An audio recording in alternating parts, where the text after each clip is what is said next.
I have spent one more week reading in Conway's course set in points of topology. I have been using Moncris. I call it Moncris. I think people pronounce it Moncris. I don't know. I'm going to call it Moncris. So this is the first half of chapter 3. Incidentally, I'm at roughly 25% in the project, in the baby rooting project, for number of pages for homework sets versus number of pages for reading. And I think I will try to increase that number. At some point I want to be at 50%. And it's what I enjoy. I really enjoyed working on problems a lot more than reading. And so for this chapter, it's all about the separation axioms in the beginning. And it's all about going from Hausdorff, which is T2, to regular, which I believe is T3. Then later on in the chapter, Conway talks about completely regular, which some people call it T3.5. And then normal, which I believe is called T4. These are the Tychonoff numbers that are used to describe different spaces. And the whole thing about the separation axioms is they separate certain kinds of sets from one another by disjoint open sets. That's the definition of what the separation axioms are about. And so, of course, in the beginning, I'm not doing it so much for the last bit of the read, but definitely in this early phase, I would go and read him in Moncris, and then I'd also do a little bit of ChatGPT, and then come back and read in Conway, and that's worked out very well indeed. And of course, now my diagrams are making sense to me, and that feels good.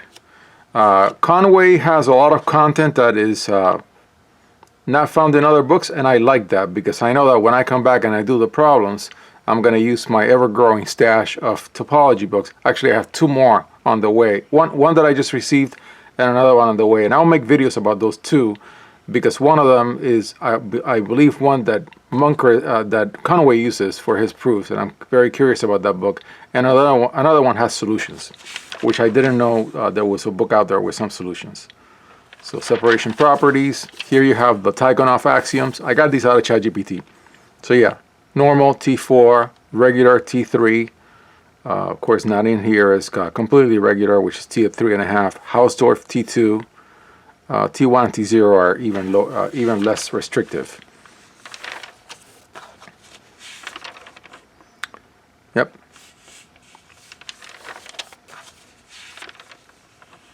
Then when I was reading in Conway, something happened, which... Now, when I read these books, if you all know how I read the books, I read the entire book and I read all the appendices, and I try not to miss anything, like any single word or term at all.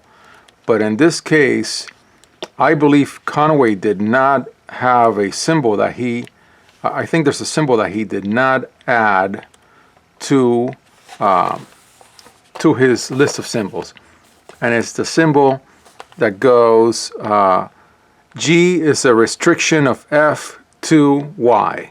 And first I was like, divide by, I was thinking number theory, but then I looked it up, and actually that's what it means. So really the notation F dash Y represents the restriction of the function F to the subset Y.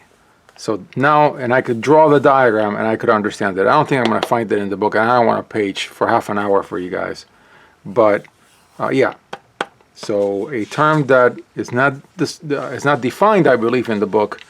It seemed to come out of nowhere, but thanks to ChatGPT, I was able to find it. I figured a way, and I'm going to put the link to all the work that I did for chapter 3 in ChatGPT once I'm done, which should be next week. And you will see in that link how I was able to get ChatGPT to give me this specific proof that Conway is doing. If X is completely regular and Y is a subset of X and has its relative topology from Y, then Y is completely regular. That is the proof. And then in the proof, he uses a restriction of F to Y and calls it G. And there you have it. So I was able to get ChatGPT to spit out that specific proof, and then it used the same term. I mean, ChatGPT is just quoting all these books anyways. And that's where I asked it, hey, what does that term mean? And it gave me the explanation. I've done a lot more side-by-sides because now in chapter 3, Conway is going back to chapter 2 and comparing two similar theorems. So in chapter 2, he was talking about topological spaces. In chapter 3, he's getting more into actual functions and more of the things that we're interested in analysis. Another little note that I found, which is very interesting for Conway, is the use of the term weak topology. And Munkres poo-poos the idea of a weak topology. He's got a whole discussion as to why weak or strong are not good terms. So there you have it. That's what Munkres says. Or Munkres. Anyways.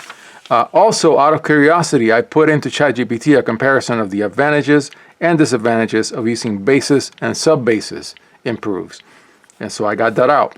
Maybe something you should try if you're interested. More weak topology theorems. Yeah, completely regular. Theorems for completely regular spaces. And these pi functions, I think today is the first time that I believe I came up with what I think is a term that I like. I don't know if it's true, if it works, but I think of pi as a zoom in function and pi to the -1, these maps, as a zoom out functions, because everywhere you see it, you're in a bigger space and you go into a smaller space and you have to use pi. But if you want to go back to the bigger space, you have to use the inverse function, pi -1. Inverse is the term that I should use. Pi inverse, not pi -1. It's not 1 over pi. It's the inverse of pi. Zoom in, zoom out. And now that I use this term in my mind, it helps my reading a lot more. Okay. Some more ChatGPT. Also, there was an example of, let me see how it goes right here.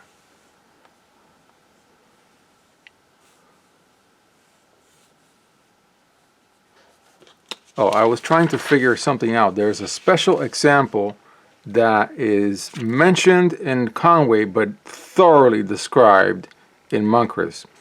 And it's about the product of two spaces has a feature that is different from the individual spaces. Let's see where it goes. S sub omega and the closure of S sub omega are normal topological spaces, but the product is not normal. There's a whole bunch of discussion in Munkres about why that is. And of course I had to go in Munkres and read back to how everything was defined. I thought this was awesome. The reason why I'm going to have to read Munkres someday. Yeah, then I was able to go back to Conway and my diagrams got better and better. I should say, I don't want to say better and better. I should say the diagrams to me seem to make more sense now than they did in chapter 2. Then Urisan's lemma, there's one for metric spaces out of chapter 1, and there's one for normal spaces here. Conway uses dyadic rational numbers. I think this is creative. I'll have to come back when I do a round of problems. Yeah, this is only a first read, and it's taken, as you all can see from the videos, a very long time. And of course now with my many topology books, when I come back to do problems, I'm sure I'm going to reread everything in Conway 2 or 3 more times. The book is actually growing on me. Then the proof of Urisan's lemma in Munkres is a lot more thorough. I only summarized it. I know I'm going to read it again. And then of course it's a local theorem. Then the global theorem version is the Tietse, I'm going to say Tietse extension theorem. There it is. So it takes out, let me read it. It's an immediate consequence of the Urisan lemma. It deals with the problem of extending a continuous real value function that is defined on a subspace of a space X to a continuous function that is defined on all of X. So it's blowing things up with a function. There it is. If X is a normal topological space, C is a closed subset of X, and there's a function from C to the closed interval alpha beta, this F is a continuous function. Then there is a continuous function capital F of the whole space also to that same interval, such that the two functions are equal on the value C, little c of C. That's the TSA extension theorem.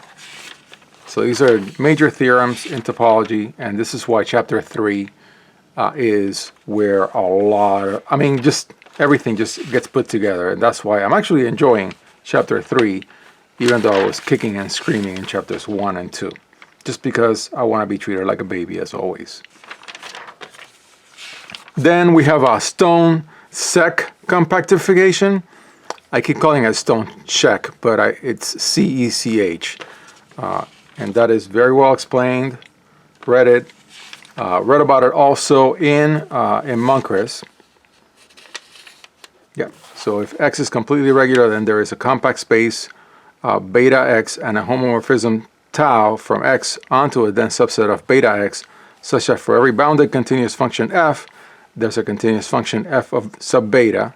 It should be sub beta, but it's over super beta, beta X to R. And there's a very nice map that eventually gets developed in the book. Where is it? Right here, where you go from X to beta X, X to Z, X to R in different ways. That's really where I think I understood what I was trying to do. And another interesting thing about terminology is, first when I saw it in Conway, I was like, beta X, is that the variable beta multiplied by the variable X? No, it's just a space called beta X.